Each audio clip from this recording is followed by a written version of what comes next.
We are recording this episode rather early in the evening. This is usually a late night show, but Teresa's out of town for a week, and it's strange.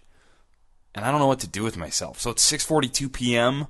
in San Diego, California, and we're going to start episode number 96 of Coast to Coast Pinball. Let's go.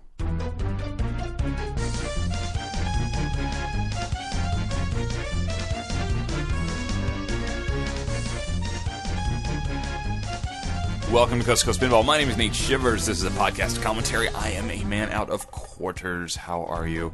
We are coming to you not live to tape on July 22nd, 2014. And like I said, it's episode number 96. This is going to sort of signal the countdown, the final 4 episodes before episode 100.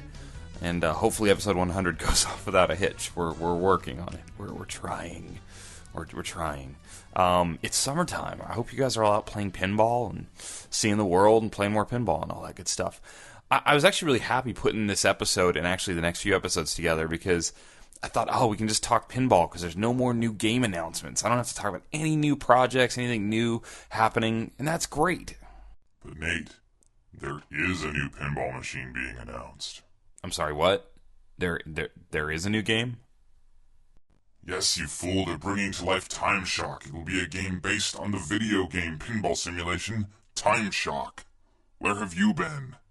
A game based on a video game, you say?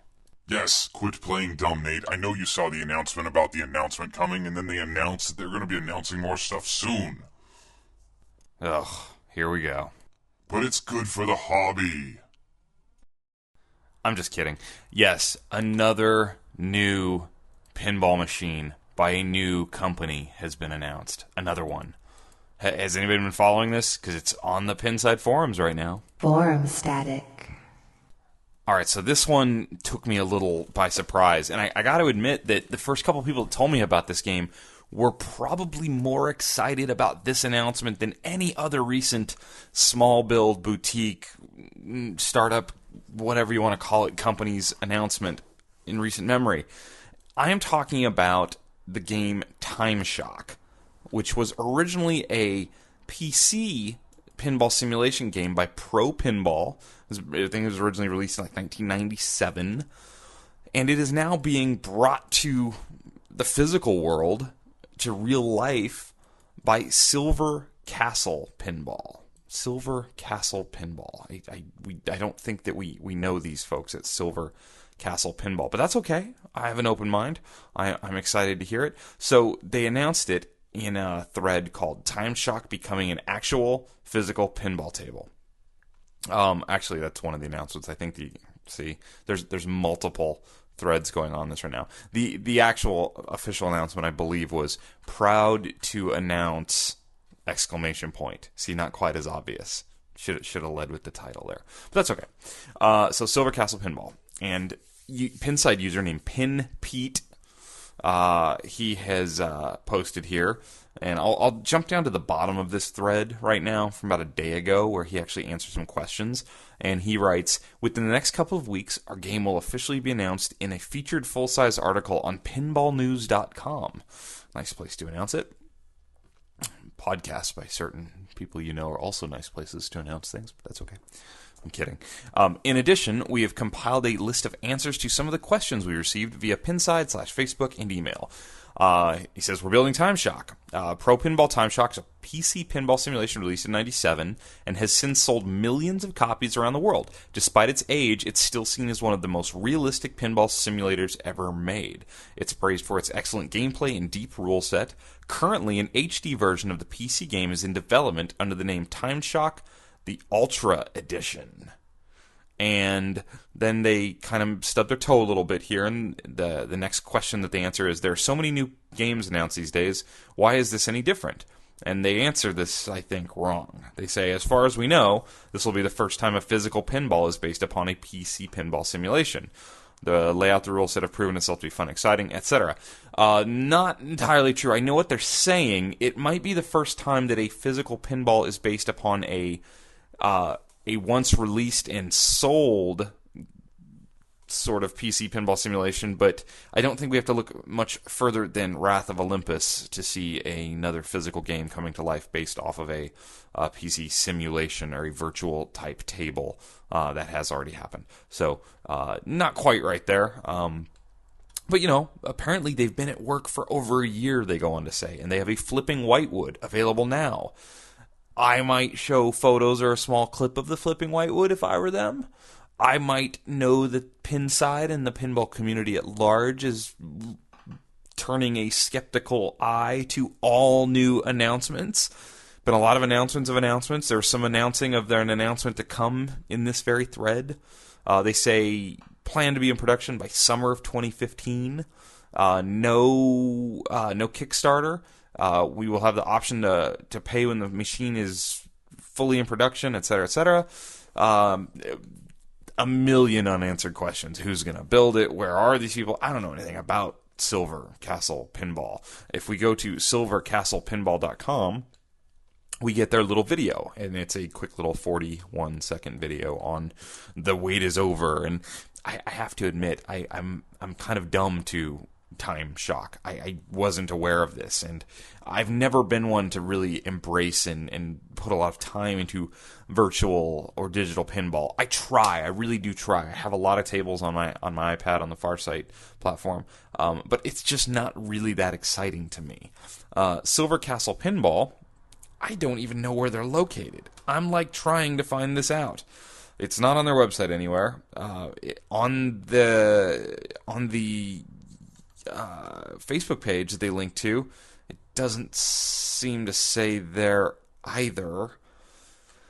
So I don't know. It's sort of mysterious. I went and did some like research on the game Time Shock, and I think the best part about this whole announcement is the game looks really cool. Looks really cool. There's videos out there of people playing the game. There's actually a Kickstarter for an iOS version of Pro Pinball Time Shock, this Ultra Edition that they're releasing. It's actually being done by Barnstorm Games, and it was successfully funded just recently. I think I'm wrong. Almost a year ago, September 14th, 2013, it was funded. They were looking for £40,000, which, hold on, I think it's time for everyone's favorite segment on Coast to Coast Pinball, Math with Nate. Let's do some math with Nate. Okay, so £40,000. I have a pounds to dollars calculator here in the Coast to Coast Pinball room. That's actually obviously a lie, and I just have Google. That would equal $2 would equal $68,263.40 is what they were looking for.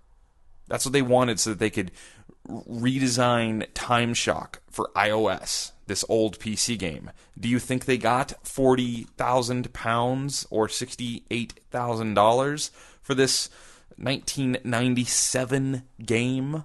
And this is, like I said, it's in pounds, and I think the people doing this Barnstorm Games are based out of the UK. Do you think they got all that? No, they got more than that. They actually had 1,200 plus backers who backed 49,349 pounds. All right, let's just do a little bit more math with Nate. We're going to do rough estimates. 49,000 pounds to dollars is 83,600 and some dollars. That's a lot of money. They raised like 80 grand plus to make an iOS version of this game. So clearly this game has fans, people who are into it. If you look at the idea behind this game, it's an original theme. It's a cool original theme. Let's go to another little website out on the interwebs called Wikipedia.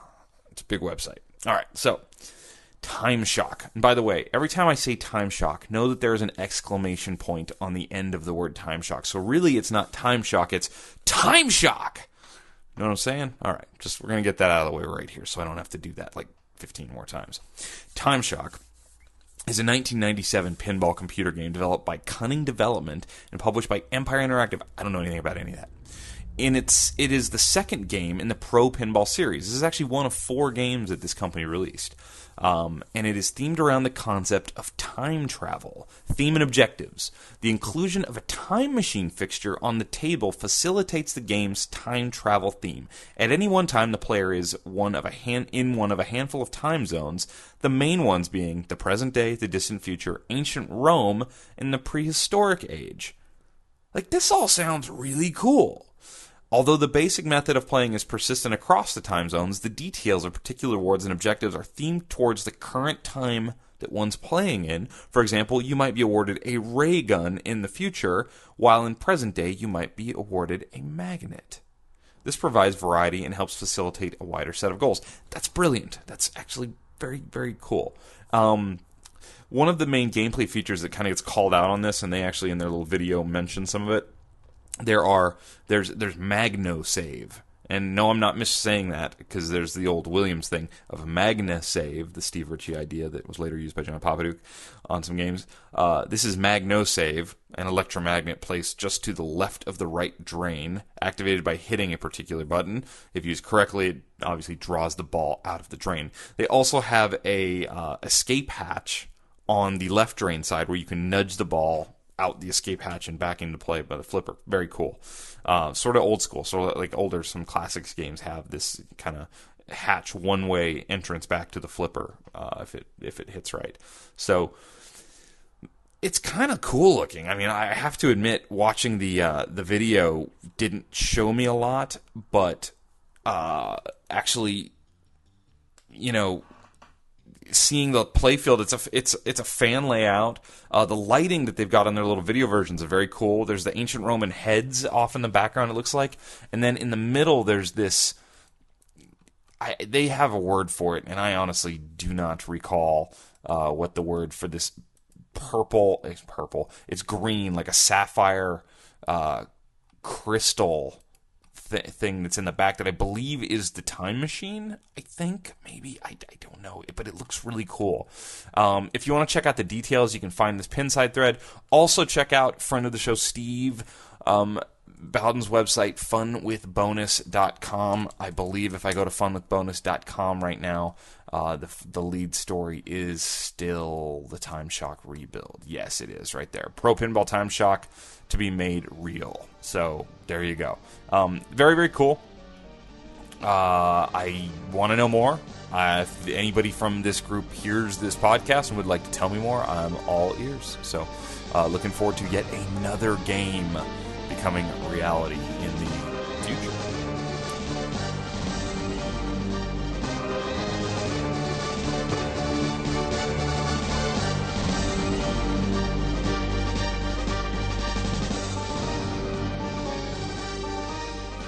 All right, so Papa is next month, and I'm trying to get a hold of some of the Papa folks to maybe come on the show and talk a little bit about Papa, since it is like one of the biggest tournaments in the world, if not the biggest pinball tournament in the world. They announced the games for the tournament. Papa 17 games revealed. So I wanted to give you a brief rundown, and I want to highlight. I'm going to skip over the seniors and the classics. I'm sure we'll talk about those when the time comes, because I will be there. Let's talk about the C division, because that's where I'm going, is the C division. Here's the C division games. Jackpot. Okay, I'm all right with that. Johnny Mnemonic. I need to do some studying. Pirates of the Caribbean. Not very good at that game. Need to work on that. Future Spa. That's a wild card, if I have ever heard one in a division like that. Future Spa. Really interesting. Batman Dark Knight. I played that in tournaments. I played that at It Never Drains. That's a tough game when set up like I think they're going to set it up. But at least I understand the rule set, and I'll have some knowledge going into that. Corvette, the George Gomez game, Corvette, shaker motor and all. Don't know a lot about that game. I've played it a bunch of times, just don't know a lot about it. The Addams Family. I think that frightens me a little bit, and I guess it's probably a good game to be included in C Division, because it'll sort of, a lot of people played that game, a lot of people own that game, and C Division's supposed to be the schleps like me and some of you. Not all of you. I have some very good players that listen to this, so I understand. But Addams Family, I think that that's a game that can get abused in tournament situation if you know what you're doing. Luckily, I don't know what I'm doing. Wheel of Fortune. Very interesting. Also a game with some things that I think could be abused. I need to read more about the rule set on Wheel of Fortune. I think we did Wheel of Fortune Welcome to the D-List like way back, probably in like episode 30s or 40s. Somebody should like email me what episode that is, because I don't know. And I'll go back and listen to my own ramblings on about Wheel of Fortune. Attack from Mars. Interesting. I've seen some giant scores go up on Attack from Mars in tournament play, so that'll be interesting. And then F-14 Tomcat. That's kind of a brutal game. That can be fast and furious. So those are the C games. I'm going to need to, do some work. I'll run through the B division really quick, just so if you're thinking about Papa someday, you'll hear the kind of games that you might be playing in these divisions. B division, I think, is probably for me. I'm glad I'm not in B division, because a lot of these games are really fast and really tough, and I don't know if I'd be as good at this. B division: Mustang, Ripley's Believe It or Not, Centaur, AC/DC, Dr. Dude, NBA Fast Break, which is like my nightmare tournament game, Scared Stiff, 24, Target Pool, and Metallica. I don't know. I think I'd do better in C. And I don't believe that the A division hasn't been announced yet. I think grumble, quickly, papa.org, load papa.org. I'm doing a not live show here, and I don't want to have to go edit this. Yeah, I know the A division games have not been announced yet. So, looking very much forward to Papa next month. Cannot wait. There's a new Wheel of Fortune tutorial that Bowen Kearns has put up on papa.org. So, if you're planning on playing in the C division, I would definitely recommend you go check that out, because he will go deep into how to score in that game. I know that's what I'm going to be doing.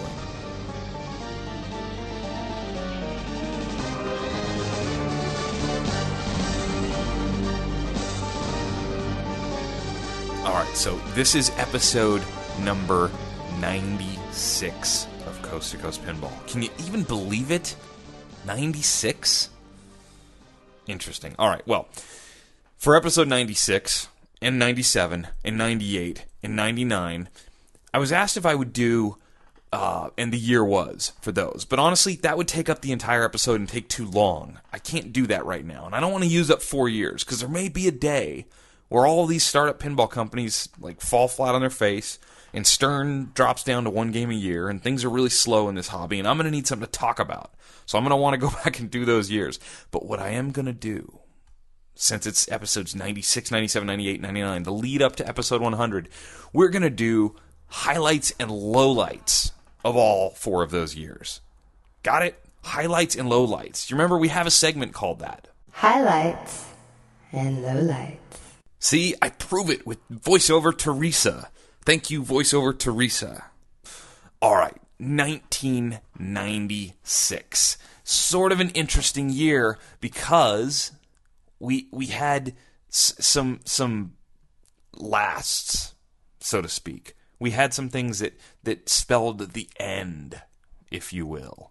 And it's a turning point year in a lot of ways.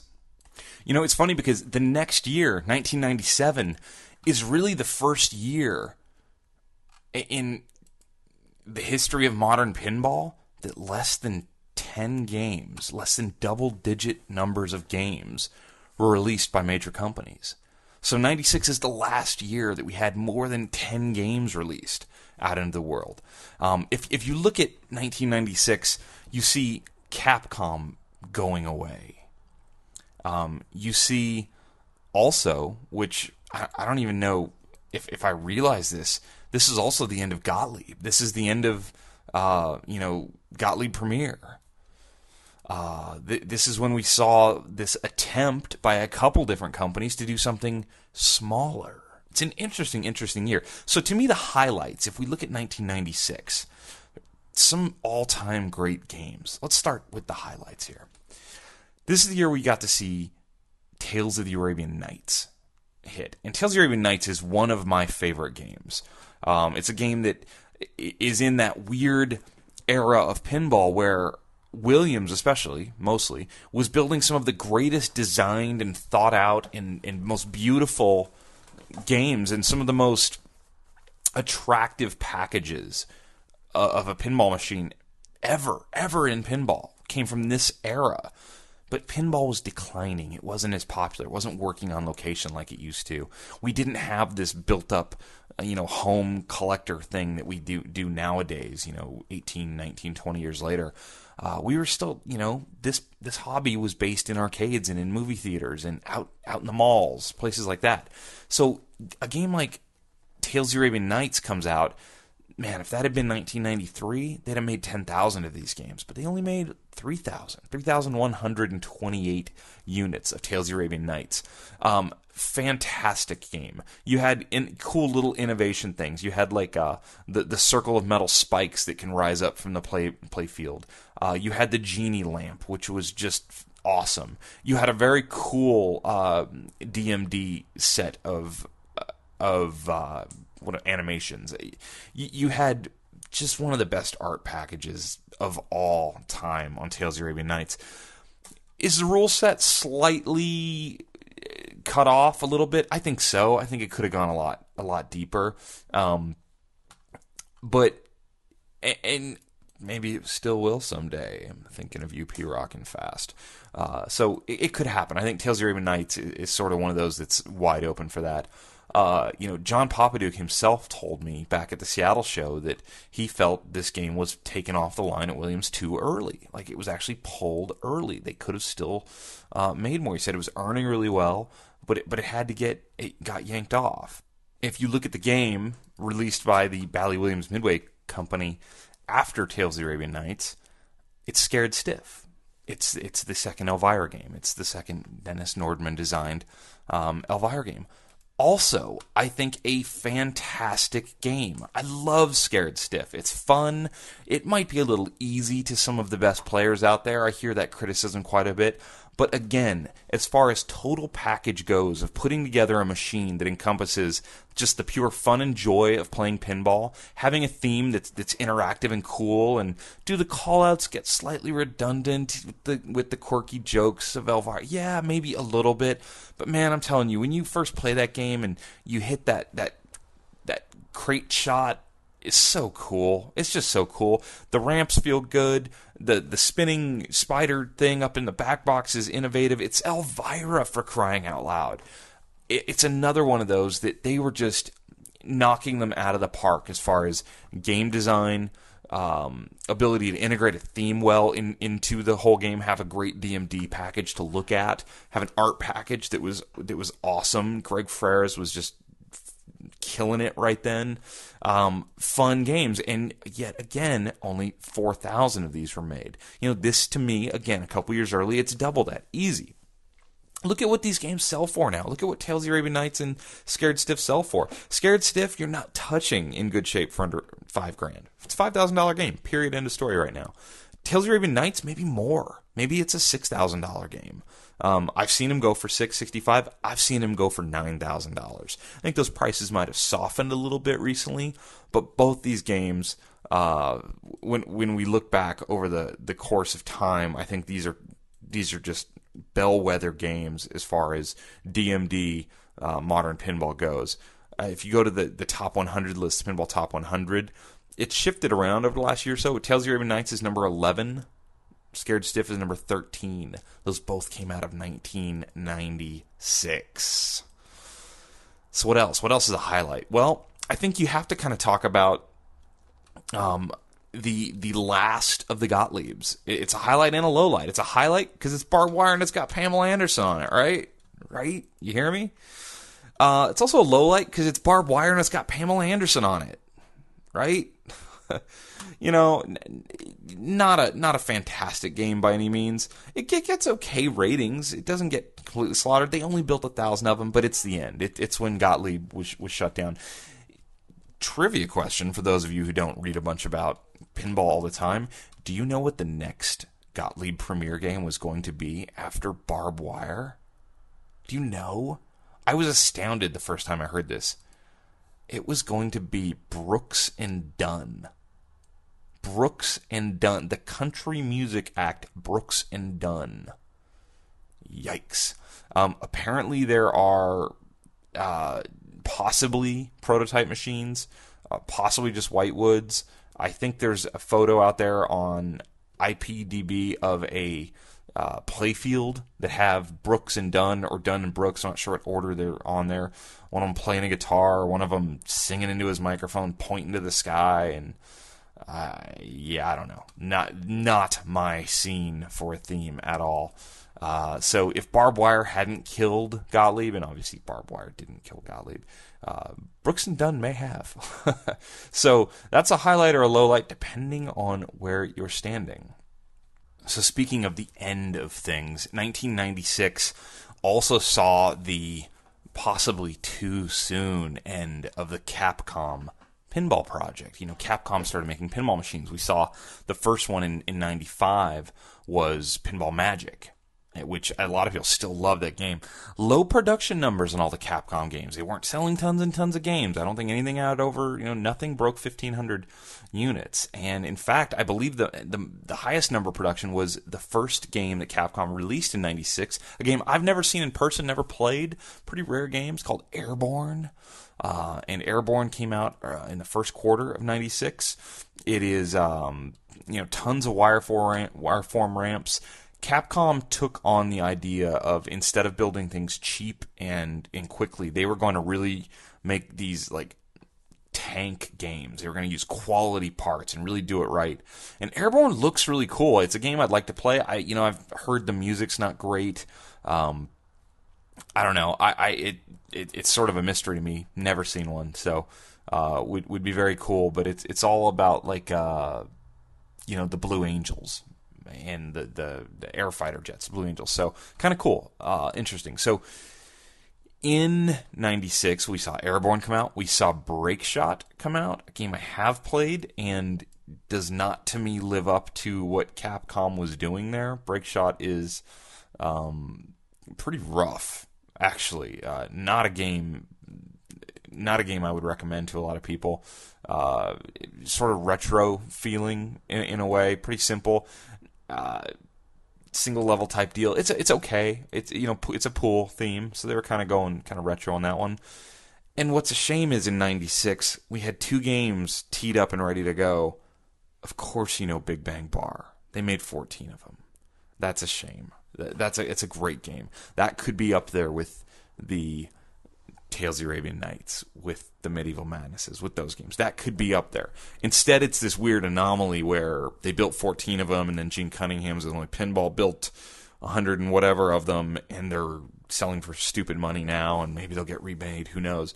So instead of it being this classic timestamp on pinball, it's this weird project of a game that, most of us haven't played. I finally just played one at the Southern Fried Gamer Expo, and I liked it. Liked it a lot. Didn't love it. Did not love it. Liked it, like the theme, like the vibe, like the look. Didn't love the play of it. Also, Kingpin. Kingpin's a game I know less about personally. Kingpin is like a mobster theme that they had built, I believe, less than 10 of. I know there's a Whitewood Kingpin out there floating around in the pinball world. There is a populated playfield, I believe, too. Never seen one. I know there's one that's out at shows, I believe. But very cool, kind of cartoony, Dick Tracy mobster type vibe. Fan layout with crossing wireforms across the middle. It was the end, though. They killed it. Capcom put a lid on it. You can't not mention Flipper Football. Also 1996. This was Python Angelo and Brian Hansen designing something that was supposed to be, very different.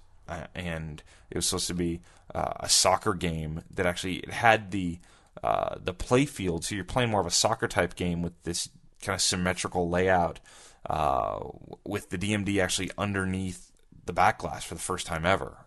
We saw that. Just different, not classic pinball, really. I've not played one. Some people say it's really fun. Some people say it's a little too gimmicky. I don't know. They were trying things. Python Angelo obviously had vision, and he was trying to do new things and kind of recreate pinball and give it the next wave. And Flipper Football was one of those ideas. So I think there's hundreds of those games out there. I think 750 is the number you'll see as far as a build number on that. But, they, of course, since it was Python Angel, had an adult theme, mode available on that with swearing and stuff. But that was the end of Capcom in 1996. One of the other highlights that I think is, bears at least discussing for a moment, there was a push in the industry as pinball was sort of dying off. Some people thought that one of the problems with pinball is they were just too big and that we didn't have these large arcades where you could fit these giant machines anymore. So two separate companies had an idea to maybe do a smaller game. Most of you know of the Pat Lawler designed Williams game, Safecracker. And Safecracker is a very fun game, and it actually issued these tokens out of the game. It was a time-based game that you could win a token out of the backs. You were trying to crack the safe, and I don't know. It was cool. It was a nice idea. Smaller game, shorter play field, and narrower too. It's cool, gimmicky. They only made 1,150 of them roughly. I like it. I don't believe what they sell for sometimes surprises me. They feel really cramped. There's a lot going on in a Safecracker, but it's still a cool idea. There was another one though, and this one you'll never see because there's only one prototype ever made, and this was called Mini Viper. Sega, who released 5 games that year. Sega was putting games out. This was post Data East into Sega now, and they released in '96 GoldenEye, Twister came out that year, Independence Day, Space Jam, and maybe it was just 4 games. 4 games. Well, they're trying to do this game called Mini Viper, and this was, in response to people saying, "Hey, we need a smaller game," and they brought this out to the big trade show, and it was not well received, and they never did put it into production. But it was a small little race car, Dodge Viper race car game. So, interesting little trend that sort of popped up and went away back there in 1996. Also, I still love Junkyard, which was the December '96 Williams release. I think it's a cool, unique game. A little bit weird, a little bit quirky. Probably not the best move for them at that moment as pinball was dying off to do that. But it's a Barry Arsler theme. Not theme, but design. But I've always liked it. I think it's cool. It's not on the level of Tales of the Arabian Night or Scared Stiff, but it's below that. It's a B-list game. But it's very cool. So 96, interesting year, and I'm glad to have a little chat about it here on episode 96 of Coast to Coast Pinball.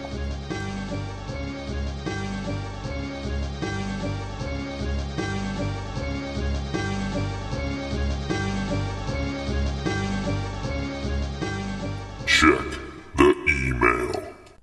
All right, in celebration of episode 96 on our countdown to episode 100, we are going to clear out this mailbag before episode 100. It is too full. So I'm jumping back to June 25th. If you emailed me before June 25th, sorry. I'm not going to get to you on the show because I have a full page on my Gmail account just from June 25th on. So let's do this.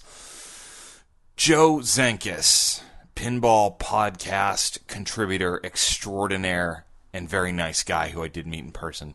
Joe Zenkis emailed me. This is after episode 92.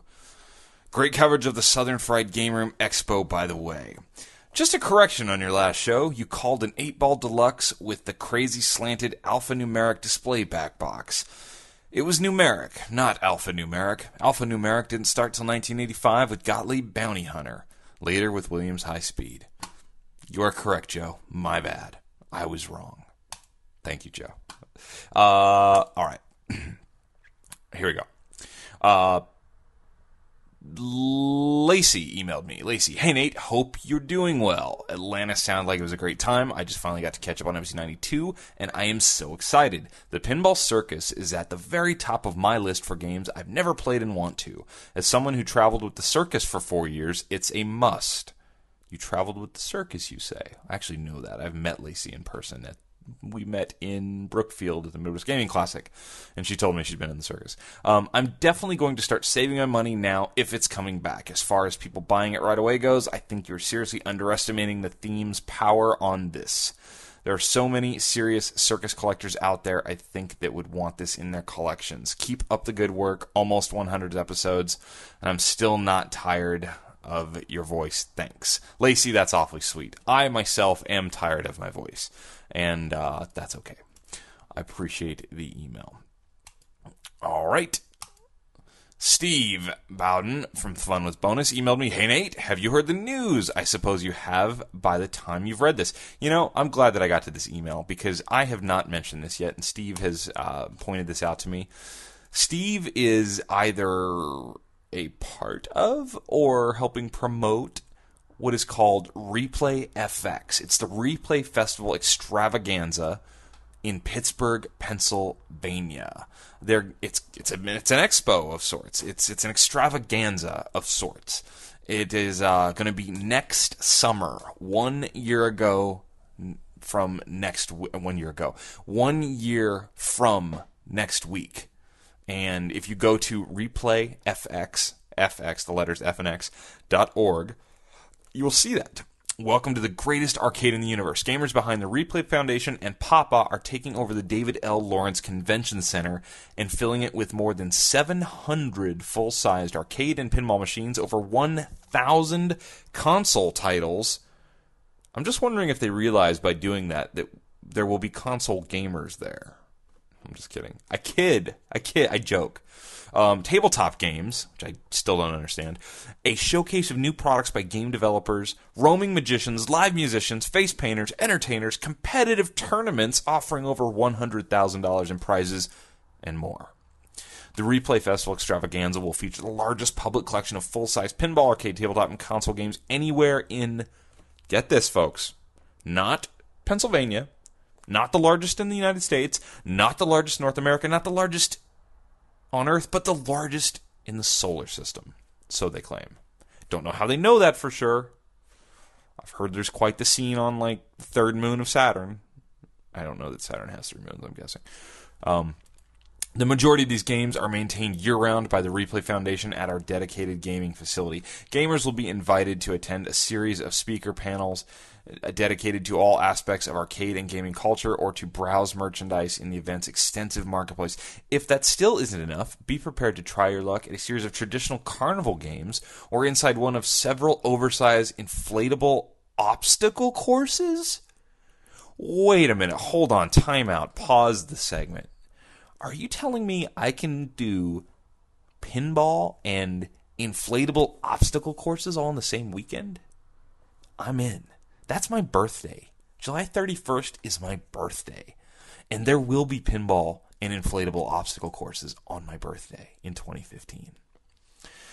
In total, we will be offering attendees a show floor packed with over 110,000 square feet of entertainment. Pretty fantastic. I gotta say, it's a year from now, so we will talk about this more. They are going to be moving Pinburg to this event. The Pinburg tournament will be taking place Thursday, July 30th through the finals of Pinburg, I believe, are that Sunday or Saturday? See, I'm all turned around. Yeah, semifinal, final rounds, Division Division on the Saturday. So massive arcade. They're going to have featured speakers. One of the biggest tournaments in the world, obviously, with Pinburg. Are they going to move all the games from the Papa facility into this convention center? That's an undertaking. That is a large undertaking. Steve, I will come to this and I will support this. I will not help you move those games. There's absolutely no way. So we will get Steve on the show again. He was briefly on one of the Southern Fried Gamer Expo shows post-tournament. But we will get Steve on the show to talk more about this in the upcoming months, quarters, whatever. But we're a ways out. You have to be a ways out to take on. That's huge. That's big. That's a massive thing. So very cool. But check out replayfx.org for more information on that. Bookmark that and go back and check it, like them on Facebook, and do all that good stuff. So thank you, Steve. That's going to be very cool. Very, very cool. All right, back into the mailbag. Here we go. All right, that's a personal email that you guys don't need to hear. So is that. Nate, got the t-shirt today. It looks great. Thanks for the stickers. Looking forward to another year of Coast to Coast podcast. Let me know if you expand and make some hoodies, from John. I don't have plans for hoodies right now. I'm going to be posting sale t-shirts coming up any day now on the website. I'm taking all the t-shirts I have left from all the runs we've done so far, and I'm putting them all on sale. Because finally, after me blabbing my mouth about it for a month or so now, we have new t-shirts on the way. I got the proof from the place. It's done. Just waiting for the printing, and they should be here in 10 days or so. So we have some new t-shirts coming. So if you had fancied one of these older designs, I would get it now. They'll all be on sale except for the latest, the multicolored one, the gray one with the multicolors. That's going to be like the continual standard t-shirt. So that one won't probably go on sale, but you'll see. It'll be on the website soon enough. So thank you, John. Maybe we'll do hoodies. Maybe in the fall we'll do some Coast2Coast Pinball hoodies. I have to think about that a little bit. What if I do a Kickstarter or take some pre-orders on that? I kid. Corey, who reads my mind at times. What's up, Nate? Looking forward to the next episode. So I just grand championed Fishtails at my local arcade. Busted my cherry on Fishtails, of all pinball machines. Congratulations, I'm sorry. What else we got here? Also, I got a lot of personal emails in here, so I can't, can't read all of this stuff. All right, so I already read that. I read that on the last episode or 2 episodes ago. See, some of these I got to. Some of these I did. All right, so T. Anderson, Todd, who has been a faithful listener of the show, wrote me. Good to have you back, Nate. Oh, this is post-summer break. I have no idea how you keep pumping out shows at this level of quality. That's your judgment, sir. It's impressive to say the least. Interesting episode number 90. I'm particularly intrigued by the notion of players wanting original themes. A year ago, maybe a tad more, I was very vocal about wanting an original theme. But I'm at the point now where I'm wondering if players are simply confusing original theme with quality and original designs. You could possibly throw innovation into that also. Let's be honest, there was a definite void between the end of Williams and what we've seen released recently. Stern went through heroic motions keeping the factory doors open, something I have also said, Todd and I agree on that, but they put out some very uninspiring games with questionable build quality. I wonder, is that why we're all what we're all reacting to when we call for original themes? That's a pretty good point. I mean, maybe we just didn't like the games they were making, and it didn't really matter what the themes were. It's possible. IPDB. I love going back and looking into like what exactly Stern has built. That's always fun to look at. So I'm gonna pull this up right now because I don't have a time limit on this show. I usually have a 45-minute time limit. I don't care right now. Teresa's out of town. It's like I'm living the bachelor life. Don't tell her I said that, please. Because I'm not. I'm absolutely not. Other than recording early and going on as long as I want. Yeah, so Stern, post-Williams, I mean, we're looking at they continued building Harley-Davidsons, which were being built by Sega before they rebranded Stern. Striker Extreme, yeah, that kind of fits that whole uninspiring, Sharky Shootout, yeah. So we were doing original themes here, and we were not doing well with them. High Roller Casino, again, not great. Austin Powers, yeah, I don't know. I hate the theme. It's okay. Monopoly, I mean, that's Pat Lawler trying to build a Pat Lawler game on a tighter budget, I think, right? Let's call that what it probably is. Stern Playboy, not pretty uninspiring. Roller Coaster Tycoon, yeah, so for a couple years there, until really you got to Simpsons Pinball Party, kind of a bunch of duds. Had a couple years of just nothing really great. I think Todd might be onto something there. Let's see. I'm going to read the rest of his email because I can. Fast forward to the last several years, we've seen some absolutely amazing games come out. Star Trek, AC/DC Premium, Metallica, talk about fun and attractive games. I am an admitted Williams snob that has turned into a huge Stern fan. Those 3 titles are flat out great. They feel right. Check that. They feel amazing. And don't discount Mustang. I put quite a few plays on Mustang LE at PinFest, and it's a rush to play. We've also seen solid offering in The Wizard of Oz. All these pins are licensed, and for whatever reason, I simply don't care when I step up to one. I mean, I definitely agree with that sentiment. I didn't care for Mustang's theme at all. I think I've probably said that 1,000 times on this show. The game's fun. It's a fun game. I don't really love the artwork either. Not my scene at all. Still a fun game. It's a game that I would play on location all the time if that were the game that were local to me and I was playing on location. In this new modern, would I buy it type of vibe, it's everyone, would I buy that game? No, I wouldn't buy that game. The theme just doesn't do it for me. The art doesn't do it for me. The gameplay's cool, but the gameplay's cool in some other games too. Then he says, if these were junk and played like junk, then he'd probably still be stamping his feet and screaming, original theme, please. Yeah, I agree.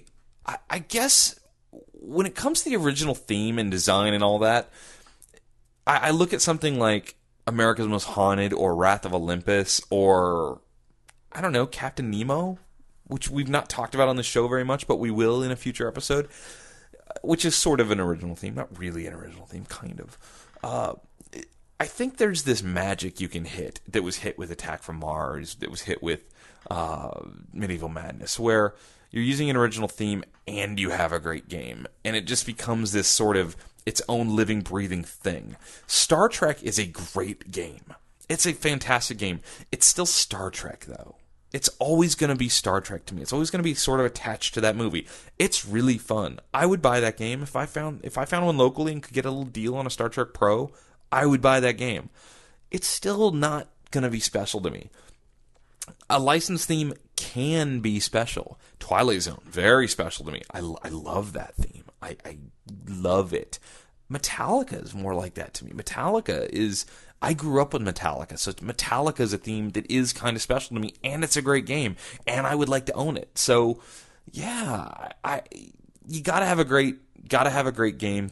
The theme can, I think, take it over the top, though, I guess is what I would say to that. So anyway, thank you for listening, Todd. I do appreciate it. Let's see here. What else we got going on? Paul emailed me and asked me if I would do a interview for his website, pavlovpinball.com. And I gotta say, I don't think I ever replied to Paul. So, Paul, I'm going to reply to you now. And yes, of course, I would love to do an interview for PavlovPinball.com. Check out Pavlov Pinball. I like his little art, his mascot guy. It's like a dog, because Pavlov's dog drools and whatnot. And the dog is indeed drooling. And he's holding a pop bumper in one hand and what looks to be a pinball in another. And then his tongue is in between them. And I'm just got to tell you, if that dog's tongue sets off that pump bumper, that's going to hurt. So be careful. I apologize. I have not responded to your request for an interview. Yes, of course, I would love to do an interview. I hate it when I email people in this hobby, and it takes a little guts sometimes to just blindly email someone you don't really know and be like, hey, you want to come on my show? And most of the time, people are really cool and email back, yeah, I'd love to do it. Let's do it. And then you get the ones that reply back, nope, not interested right now, or maybe at a later date. And then you get the guys that just don't respond. The jerks who don't even email back, like me. Sorry. Paul, my bad. I will email back, and we will do that interview. Your website looks fantastic. There's a bunch of cool websites out there that are pinball related. Way more than a couple years ago. Way more than a year or so ago when I started this podcast. If you check out the Pinball Soul website, which used to be our friend Josh, who was doing a podcast for a long time at Pinball Soul, that is now taken over by someone new. I believe his name is Shane. Has a new look to it. He's doing reporting on different events and just kind of keeping a running commentary of some of the news going on in pinball. So check out Pinball Soul. Add that to your, I don't know if you have a bookmarks folder like I do of just all pinball related stuff, but definitely check out that. Let's see. Shane has his pinball top 10 list. Let's take a look at what his Pinball Soul's top 10 list is.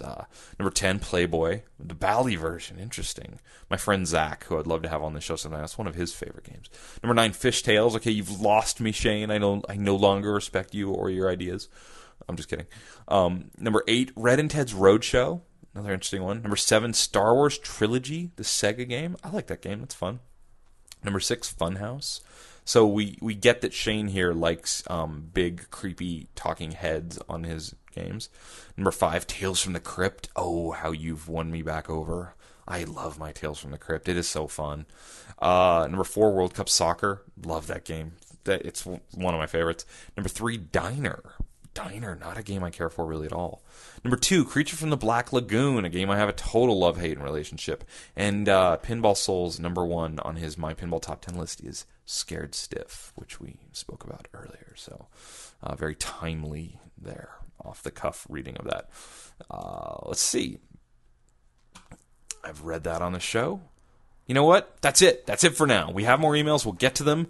This episode's over. We're done. Episode 96 is in the books. Episode 97 is coming soon to a podcast host near you. Thank you for listening. I appreciate all the support. Summer's going to be really awesome, the rest of it, because Papa's coming up. Cannot wait. I appreciate it. You can always email me at coast2coastpinball@gmail.com. Check out our website. T-shirt info should be up there soon. Follow us on Facebook if you don't already. Like us on Twitter. Except do that in reverse. Please like us on Twitter and follow us on Facebook. Otherwise, you'll be very confused looking for those buttons. Until next time, enjoy yourselves.